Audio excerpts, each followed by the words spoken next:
بسم الله. بسم الله والحمد لله والصلاة والسلام على رسول الله. Deməli, Ayşə anamız radiyallahu anhə Peyğəmbər sallallahu aleyhi və səlləmə deyəndə ki, ey Allahın Rasulü, əgər Allah məni Qədir gecəsinə, bu gecələrdən birinə müvəffəq etsə, mən Allaha necə dua edeyim, Allahdan nə istəyim? Peyğəmbər sallallahu aleyhi və səlləm bu duanı öyrədir. Allahümmə innəkə afuvun tuhibbul afə fa'fu anni. Allahım, həqiqətən sən bağışlayansan, bağışlamağı sevənsən və məni də bağışla. Təbii ki, bu hədisdə böyük hikmətlər var. Bu hədisin mənası o deyil ki, son 10 gecədə və ya Qədir ehtimal olunan gecələrdə insan bu duadan başqasını edə bilməz. Edə bilər. Lakin və etməlidir. Lakin bu hədisdə fayda nədir? Fayda odur ki, insanın edəcəyi dualar içərisində ən birincisi və ən önəmlisi istiğfardır. Allahdan günahların bağışlanmasını diləmək. Yəni bu zarafat şey deyil. Ayşə anamız doğrudan da Allah Resulü Aleyhisselatü Vesselam'dan əzəmətli bir şeyi soruşur. Yəni deyir ki, məsələn, sənə deyilir ki, bu gecə Qədir gecəsidir. Yəni sən bilsən ki, edəcəyin dua Allah qatında qəbul olunan dualardandır. Belə bir vəziyyətdə mən Allahdan nə istəyim? Onda Allah Resulü Aleyhisselatü Vesselam bu duanı öyrənir. Yəni burada nəyə təşviq var? Yəni Allahdan istəyəcəyin şeylərin birincisi günahların bağışlanması olmalı. Və həmçinin bu duanın özündə də yəni ayrıca bir məktəb var. Ümumiyyətlə Peyğəmbər sallallahu aleyhi və səlləmin dualar hamısı belədir. Ona görə sünnədə gələn duaları öyrənməkdə böyük fayda var. Sünnədə gələn duaları insan oxuyanda, sünnədə gələn duaları insan öyrənəndə Allaha necə dua etmək lazımdır, duada Allahla necə ədəbli olmaq lazımdır, bunu da öyrənmiş olur. Bu önəmlidir. Duaların ədəblərindəndir. Ona görə bir hədisdə gəlir ki, Peyğəmbər sallallahu aleyhi və səlləm sahabəyə belə dua etməsini öyrədir. Allahümmə a'inni alə zikrikə və şükrikə və husn ibadətik. Allahım, səni yad edə bilməyim üçün, sənə gözəl bir şəkildə ibadət edə bilməyim üçün mənə yardım et. Deməli, insan ibadətdə də, Allaha duada da Allahın müvəffəqiyyətini ummalıdır.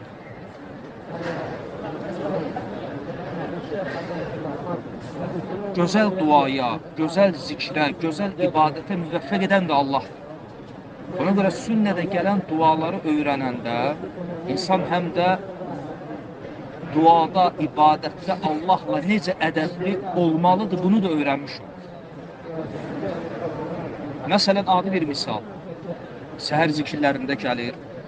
Allahümmə inni əsəlükə ilmən nafi'an və rızqan tayyibən və əmələn mutaqabbən. Məsələn, bu duanı misal olaraq götürək. Fikir ver, Peyğəmbər sallallahu aleyhi və səlləm duasında Allahdan mütləq olaraq elm istəmədi. Duanın mənası nədir? Allahım, səndən faydalı elm diləyirəm, halal ruzu diləyirəm, pak ruzu. Bir də qəbul olan əməl, əmələn mutaqabbələn. Fikir ver, Allah Resulü Aleyhisselatü Vesselam demədi ki, Allahım, səndən elm istəyirəm. Yəni, mütləq olaraq Allahdan elm istəmədi. Qeyd qoydu. Nə dedi? Allahümmə inni əsəlükə ilmən nafi'ən. Allahım, səndən faydalı elm istəyirəm. Burada da nəyə təşviq var? Yəni, insan, qul Allahdan istəyəndə necə gəldi, nə gəldi istəməli deyil.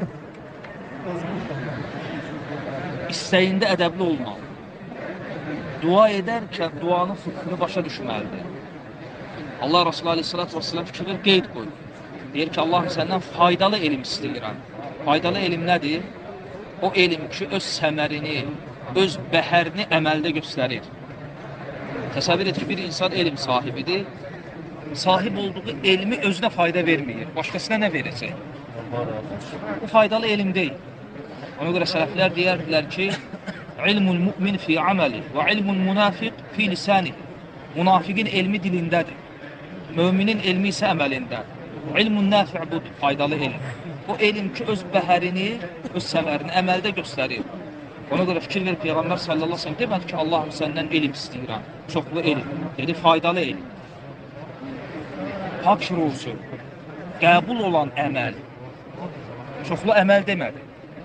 Çünki əməlin çoxluğu yox, əməlin Allah qatında qəbul olması önəmlidir. Fikir ver duada olan ədəbə. Ona görə Allah azza və cəllə buyurur ki, "Huvəl-ləzi xalaqal mauta vel-hayata liyabluvakum eyyukum ahsanu amala." O Allah ki, həyatı və ölümü yaradıb, ayırt etsin, görsün ki, sizlərdən kim daha gözəl əməl sahibi olacaq. Demədi, əksəru amələ, daha çox əməl sahibi. Dedi, əhsənu amələ, daha gözəl əməl sahibi. Ona görə Allah qatında əməlin çoxluğundan daha öncə əməlin gözəlliyi önəmlidir. Əməl də nə zaman Allah qatında gözəl olur? Fudal İbn İyad rahmehullah deyir ki, o əməl ki, Allah üçün ixlasla edilib və sünnəyə müvafiqdir. Gözəl əməl budur. Və Allahın qullarından istədiyi də budur. Adi duada fikir verin, nə qədər faydalar var. Peyğəmbər sallallahu aleyhi və səlləm bu duası ilə Allahumma inni əsəluka ilmən nafi'a və rizqan dayyibə və amələn mutaqabbələ həm də sənə Allahdan nəyi necə istəməyə öyrədir. Duanın ədəbini öyrədir. Həmçinin də bu duada Allah Resulü aleyhissalatu vesselam'ın Ayşə anamıza öyrətdiyi duada. Fikir verin duaya. Ayşə anamız Allah'tan bağışlanma diləyəcək. Həmən bağışlanma diləmir. Yəni Peyğəmbər sallallahu aleyhi və səlləm demir ki, ey Ayşə, Allah'tan məğfirət dilə, istiğfar elə, belə demir. Necə etməsini öyrədir. Nə deyir? Birinci dua edirsən ki, Allahümmə innəkə afuvun. Allahım, həqiqətən də sən bağışlayansan. Və elə bil ki, o duadan, istiğfardan, məğfirətdən qabaq bir nədir? Müqəddimədir, girişdir. Bu hətta insana nisbətdə belədir. Görsən, övlad atasından nəsə istəyəndə həmən istəyir, yoxsa birinci qılığına girir. Şək yoxdur ki, Allah bu misaldan ucadır. Yəni, demək istədiyim budur ki, hətta insana nisbətdə belədir. Kimsə kimdənsə nəsə istəyəndə həmən istəmir. Birinci nə eləyir? Tərifləyir. Deyirsən, cömərtsən. Ona başlayır təriflər yağdırmağa. Hə? Ondan sonra istədiyini istəyir. Bu insana nisbətdə belədirsə, gör qul ilə, məxluq ilə, xaliq arasında necə? Və bu duada da belə gəlir. Birinci müqəddimələr gəlir, girişlər. Deyirsən ki, Allahümmə innəkə afuvun. Allahım, sən bağışlayansan. Deməli, burada neynədir? Əl-afu Allahın gözəl adlarındandır. Yüce Allah buyurur ki, وَلِلَّهِ الْأَسْمَاءُ الْحُسْنَى فَدْعُوهُ بِهَا. Ən gözəl adlar Allaha məxsusdur və Allaha bu adlarla dua edin. Deməli, sən burada Allahümmə innəkə afuvun. Allahım, həqiqətən də sən bağışlayansan, Allah Azza və Cəllənin adı ilə Allaha təvəssül edir. Elə, fikir ver. Bu, duanın ədəblərindən birisidir və ən əsaslarındandır. İnsan Allahdan ruzu istəyir, Razzaq adıyla, övlad istəyir, Vahhab adıyla. Allahın gözəl adları ilə Allaha təvəssül etməsi. Bu Allahın əmridir. وَلِلَّهِ الْأَسْمَاءُ الْحُسْنَى فَدْعُوهُ بِهَا. Allaha bu gözəl adlarla dua edin. Ona görə Peyğəmbər sallallahu aleyhi və səlləm buyurur ki, Allahın وَإِنَّ لِلَّهِ 99 ismə, Allahın 99, 100-dən 1 əksi adı var. Və mən əhsahə dəxələl cənnə. Kim bu adları saysa, daxil olar cənnətə. Və mən əhsahə, kim bu adları saysa, həmçinin buna nə daxildir? Kim bu adlarla Allaha dua etsin. O demək deyil, Allahın adları 99 sayı ilə məhduddur. Yox. İbn Həcər rahimehullah bu hədisi şərh edəndə, Buxarinin şərhində, Fatulbarda gözəl bir misal verir. Deyir, bu nəyə bənzəyir? Elə bil ki, insan deyir ki, mənim cibimdə sədəqə üçün ayırdığım 10 dinar var. Bu o demək deyil ki, o adamın 10 dinardan başqa pulu yoxdur. Yəni Allah Azza və Cəllənin qulları üçün, qulları bu adlarla Allaha dua etsinlər deyə onlar üçün ayırdığı 99 adı var. Aydındır. Və bu adlar Quran və sünnədə elə belə zikr olunmur. Burada faydalar var. Faydalardan birincisi, qul bu adlarla Allahı tanıyır və ikincisi, bu adlarla Allaha dua edir. Və bu hədisdə də həmçinin Peyğəmbər sallallahu aleyhi və səlləm deyir ki, Allahümmə innəkə afuvun. Allahım, sən bağışlayansan. Allahın adıyla Allaha təvəssül deyirsən. Sonra nə deyirsən? Və tuhibbul afva və bağışlamağı da sevənsən. Bu isə artıq sənadır. Allahumma innaka afu. Allahım sən bağışlayansan, bu Allahın gözəl adı ilə Allaha təvəssül etməkdir. Və tuhibbul afva və həmçinin bağışlamağı sevənsən, bu nədir? Allah Azza və Cəllə səna etməkdir. Hələm duaya başlamamsan ha. Duanın hələm müqəddimələridir. Duanın girişidir. Artıq nə elədir? Allaha gözəl adı ilə təvəssül elədin və dedin ki, və tuhibbul afva və bağışlamağı sevənsən, bu özü sənadır. Və duanın ədəblərindəndir ki, insan dua etməmişdən qabaq Rəbbinə sana etsin. Ondan sonra dua edirsən ki, fa'fu anni və məni də bağışla. Fikir ver, balaca bir hədisdir. Hə? Amma gör, nə qədər faydalar var. Ona görə bunu təkidlə deyirəm ilk növbədə öz nəfsimə, sünnədə gələn dualara həris ol. Məsələn, müsəlman qalasında var. Səslə duaları, salamlardan qabaq olan dualar. O duaları hətta əzbər öyrənməsən də oxu. Lap mənalarını oxu, tərcüməsini. Başa düş ki, duada necə ədəbli olmaq lazımdır. Ona görə bir gün biri gəlib İmam Əhməd rahimehullaha sual verir ki, bu hədis barədə Peyğəmbər sallallahu aleyhi və sələm buyurur ki, namazın sonunda 4 şeydən Allaha sığındın. Allahumma inna a'udhu minel azabi cehennəm və min azabil qabr bildiyimiz hədis.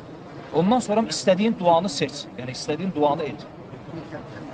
Bu barədə İmam Əhmədə sual verəndə İmam Əhməd deyir ki, bəli, namazda 4 şeydən Allaha sığındın mı, ondan sonra istədiyin duanı seç, sünnədə gələn dualardan. Yəni istədiyin duanı demə. Niyə? Burada bir çox fayda var. Birinci fayda odur ki, İmam Əhməd onu nəyə təşviq elədi? Sünnəyə. Sünnədə gələn dualar. Bu bir. İkincisi də sual verən tanımır.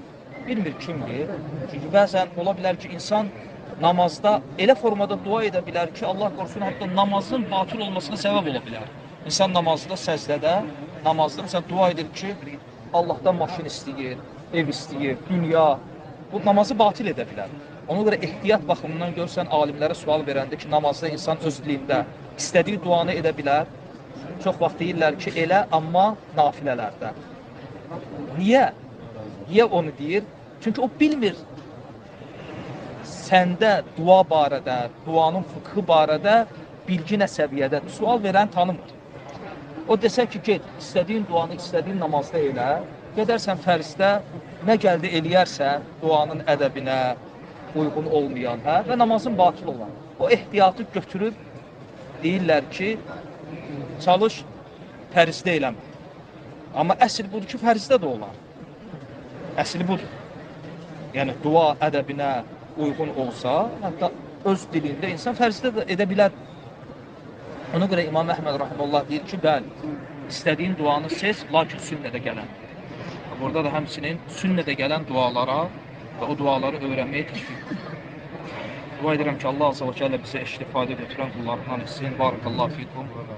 Və sallallahu ala Muhammed və ala alihi və səhbihi və sələm.